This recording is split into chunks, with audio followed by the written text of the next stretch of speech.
So welcome to another repair video. We're going to repair the timing on this machine. So just listen to the machine for a moment.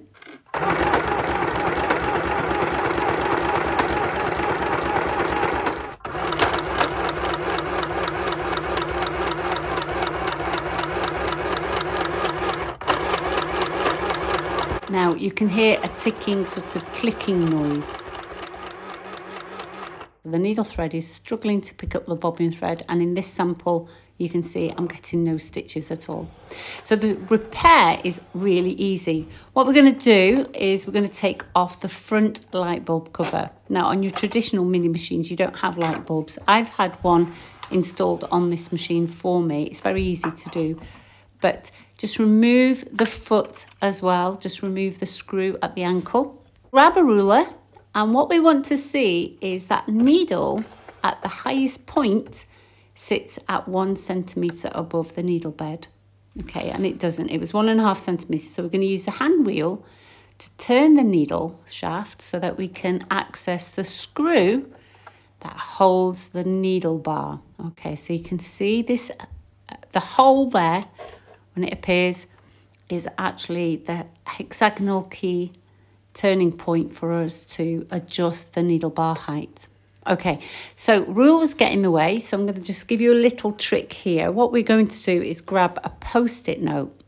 On that post-it note, I'm going to just mark off 1 centimetre, 1.5 centimetre and 2 centimetre points. And that way I can easily sort of work with that sticky note on my sewing machine. Now, when you do this task, you need to make sure you're using a brand new needle, because sometimes a bendy needle will cause problems for your machine. Install a new needle in any case.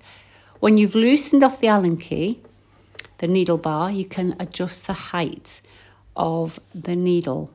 Okay, so we've adjusted it down to 1 centimetre.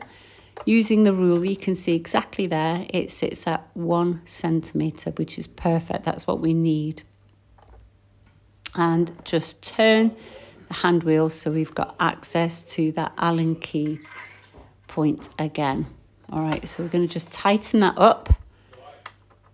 We're happy with the adjustment that we've made. So it's really easy, simple job. And just tighten it up there. You can see the grub screw going in. Okay. So we're going to try another thing just to show you another way of identifying whether your timing is in sync with the bobbin. So your needle thread is in sync with the bobbin thread. So let's remove the needle plate, and you would do this on a regular size sewing machine as well. So remove the needle plate, just get rid of the bobbin and the bobbin case. We don't need them. What we need to do is make sure the needle is threaded up at the top. And as I turn the hand wheel towards me, can you see how that thread is caught on the shuttle hook? Okay, so do that a few times. You need to make sure it goes round. You set your machine to a zigzag. When you set it to a zigzag, what happens is the needle goes left and right, and as it goes back down, it will catch that shuttle hook, and it goes there.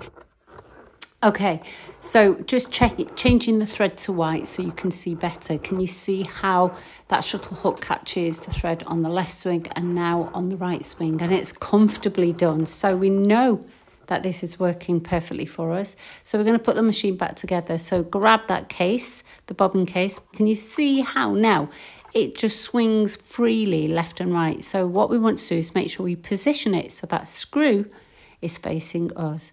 Now carefully just lift up the foot and you can place the needle bed back on the throat of the machine.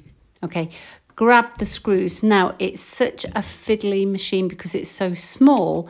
What you have to do is just place those screws on the needle bed, and I'm going to just screw them in by hand. And then once I've got them in virtually all the way, I can grab my screwdriver and just finish off tightening those screws in. And it's really important you make sure that they're nice and tight so that the bobbin case stays in place, doesn't jump about. That's one of the problems that we get.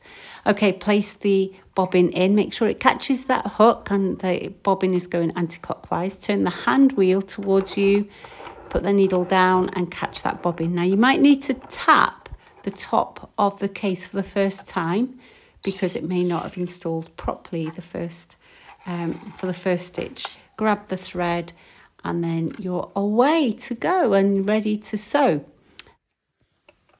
Right, let me grab that little bit of scrap fabric that I had before and sew a straight line, well, a zigzag line.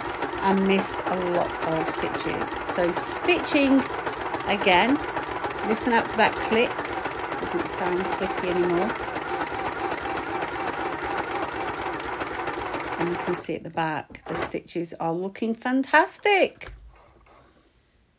Let's just remove that from the machine. Make sure your needle's up at the top position, so don't pull on your thread until the machine has released the thread at the top position. Right, done and dusted. We can just put the machine back together again. So get that front cover, place it back carefully. This is a very long screw that we've got to make sure we get back in position.